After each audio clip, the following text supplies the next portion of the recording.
All right, we got a 2005 Ford F-150 5.4 liter. It has a rough idle. The computer's adding fuel. It's up in the 20s on the long-term fuel trim. We checked out several other things and then decided to go ahead and smoke check it. We're plumbed in right here at the line that goes to the fuel pressure regulator.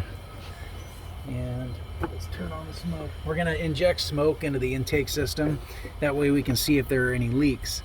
Wherever the smoke comes out, it means that there is a leak and it's drawing air that it shouldn't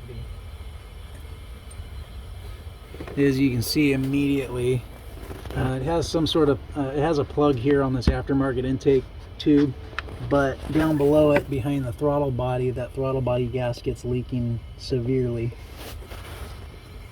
which would cause the issue that we're seeing.